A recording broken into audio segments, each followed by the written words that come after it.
अगर अपने जीवन में परिवर्तन करना चाहते हो तो चेतन भगत ने अपनी किताब 5 पॉइंट समवन में बड़ी खूबसूरत लाइन लिखी, मुझे बहुत पसंद है।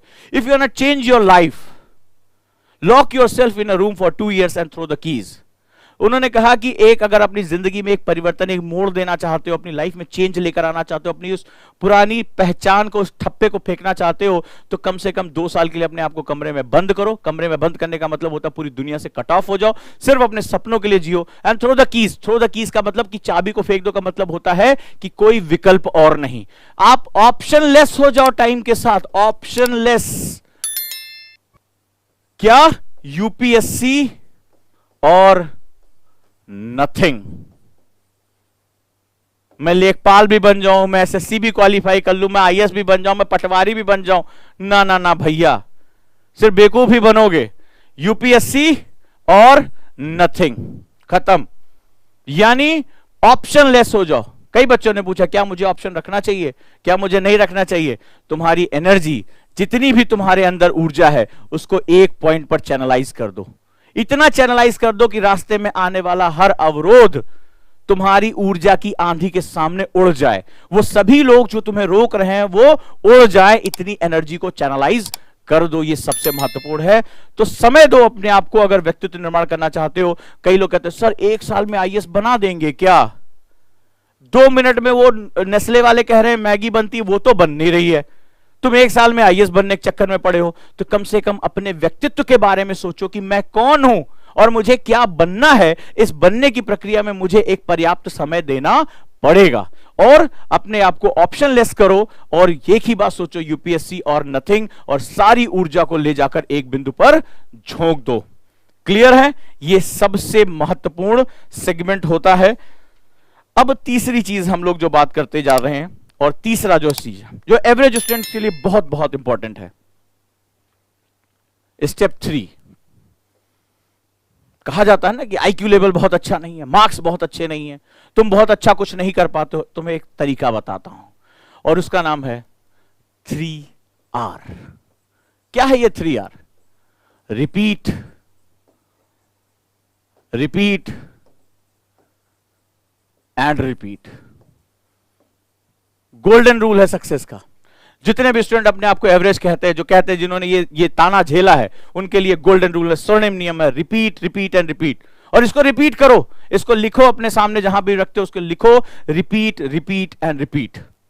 यानी ठीक है, मेरा आईक्यू लेवल मुझे बताया गया बहुत अच्छा नहीं, मेरे मार्क्स बहुत अच्छे नहीं है, मैं जो पढ़ूंगा मैं उसको रिपीट करूंगा, मैं जो पढ़ूंगा उसको रिपीट करूंगा, मैं उसको लिखूंगा, अभ्यास करूंगा, राइटिंग करूंगा, फिर पढ़ूंगा, फिर उठूंगा, फिर उसको पढ़ूंगा। कोई बात नहीं है, मैं बहुत ज्यादा जो है मेरे पास फोटोग्राफिक मेमोरी नहीं है, कल्पना शक्ति बहुत अच्छी नहीं, यही तो समाज ने ठप्पा लगा भेजा था। एक चीज तो है ना, एक चीज तो है, करत करत अभ्यास से जड़मति हो तो सुजान, और रसरी आवत जात से सिल पर पड़त निशान। कि जब एक बारीक नारियल की रस्सी जब बार बार घिसती है तो पत्थर को घिस जाती है, उस पर निशान छोड़ देती है। तो ये हमारी बुद्धि में कैसे निशान नहीं पड़ेगा भाई, जरा देख लेते हैं। तो अगला जो नियम होता है 3R, यानी रिपीट, रिपीट एंड रिपीट। पढ़ूंगा, फिर पढ़ूंगा, पढ़ूंगा, फिर लिखूंगा, लिखूंगा, फिर बोलूंगा, लेकिन करूंगा, बस और कुछ नहीं। इससे ज्यादा मुझे कुछ नहीं चाहिए। ये नियम गांठ बांध लो, दुनिया में कोई भी इंसान तुम्हें पीछे नहीं कर सकता, और एवरेज स्टूडेंट के लिए गोल्डन रूल है। अरे नहीं भैया, हमारे पास फोटोग्राफिक मेमोरी है, नहीं हम जो विवेकानंद की तरह एक बार किताब पलटे और याद हो जाए, नहीं भैया हमारा आईक्यू जो है वो 197 200, नहीं भैया, नहीं, बहुत एवरेज आदमी है, गर्व से कहो हम एवरेज है, क्या बिगाड़ लोगे क्या? किताब तो है ना, समय तो है ना। चलो भैया तुम एक बार पढ़ो, हम 3 बार पढ़ेंगे, लेकिन पढ़ेंगे, जिद्दी हैं, हटेंगे नहीं। अब तुम्हें हटना पड़ेगा। ले जाओ अपने गोल्ड मेडल अपने गले में डाल किनारे, हम आ रहे हैं, हम आ रहे हैं, रास्ता छोड़ो, लबासना हमारा है। ठीक है, तो इतने गर्व के साथ कहो, मौज के साथ कहो, रिपीट, रिपीट एंड रिपीट। लिख लो इसको और लिख के टांग दो। मेरे जीतने का सिद्धांत क्या? Repeat, repeat and repeat. बोलूंगा भी, लिखूंगा भी, पढ़ूंगा भी, चिल्लाऊंगा भी, जो करना हो किसी को सुनाऊंगा भी, लेकिन उसको बार बार इतनी बार बोलूंगा कि बुद्धि में घुस जाए। क्लियर? अब चौथा भी कोई नियम है? हाँ जी है, चौथा भी नियम है, बड़ा महत्वपूर्ण नियम है, बहुत ही महत्वपूर्ण, जिसको सबसे ज्यादा इग्नोर किया जाता है। ठीक है, वो देखो लिखा ना कलेक्टर साहब ने, आज पढ़ा तो कल याद ही नहीं रहता। अरे काहे, क्यों अपने आप को इतना नीचे करके जा रहे हो? समाज ने कम तुम्हारी ऐसी तैसी की है क्या जो तुम अपनी आप से ऐसी तैसी कर रहे हो? अभी उस नियम को बता रहा हूं, ठीक है? अब उसको बता रहा हूं, जो चौथा नियम वो तुम्हारे लिए और ज्यादा जरूरी है। बहुत सही समय क्वेश्चन तुमने पूछा है, ठीक है? और वो तुम्हें बता देता हूं वो क्या है, और उसको कहते हैं ओवरकम निगेटिविटी। Overcome negativity. ये जो तुमने अभी बोल दिया ना बच्चा, ये तुमने अभी बोल दिया ना कि पढ़ा हुआ याद नहीं रहता, सर हमसे हो नहीं पा रहा, हमसे आंसर नहीं लिखा जा रहा। आज के बाद एक खींच के थप्पड़ अपने गाल पे मारना, जैसी कोई मुंह से ऐसे निगेटिव बात निकले खींच के थप्पड़ मारना। लिख लो, आज के बाद अपने बारे में, आज के बाद अपने बारे में कोई निगेटिव बात नहीं होगी। आज के बाद अपने बारे में कोई निगेटिव बात नहीं होगी। अभी कह रहे थे ना मुझे याद नहीं होता, बोले हाँ मैं याद करता हूं, करूंगा। उजांग सर ने कहा रिपीट रिपीट एंड रिपीट, तो रिपीट एंड रिपीट। चलो कोई बात नहीं है, तुम एक दिन में कर लेते हो ना, मैं 2 दिन में आ रहा हूं तुम्हारे पीछे पीछे, मुझे कोई जल्दी नहीं है, आ रहा हूं, मैंने समय ज्यादा लिया है, इस टैग को मैं तोड़ के आ रहा हूं।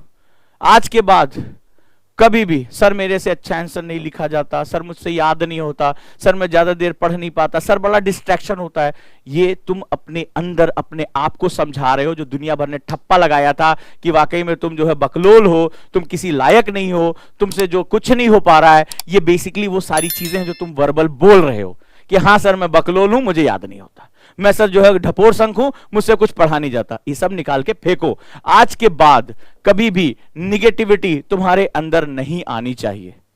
I am the divine one, मुझे ईश्वर ने बनाया है। कोई कूड़स तो तुम्हें उठा के लाया नहीं गया था, मुझे ईश्वर ने बनाया तो मुझे अंदर गुण है, मुझे उसको एक्सप्लोर करना है। कैसे नहीं मुझे आता है, याद नहीं हो रहा, याद करूंगा। लिखा नहीं जा रहा, लिखूंगा। पढ़ा नहीं जा रहा, पढ़ूंगा। बैठा नहीं जा रहा, बैठूंगा। लेकिन अब इस निगेटिविटी को अफर्मेटिव के साथ लेकर आओ, लिखो उसको। कहां कहां दिन भर तुम्हारे साथ जो है, ये तुम अपनी लैंग्वेज थोड़ी ना बोल रहे हो, ये तो तुम्हें कई सालों से तुमसे कहा गया है। तुम्हारे आसपास वाले जो कान में बोल के जाते यही तो बोल के गए थे। तुम कभी एक दिन सारे सेंटेंस लिख लो, आज मेरे कहने से डायरी में लिख लो 2 पेज, और देखोगे तुम्हारे आसपास वाले यही तुम्हारे बारे में बोल रहे थे, जिसको तुम अब कहना शुरू कर चुके हो हर मंच पे।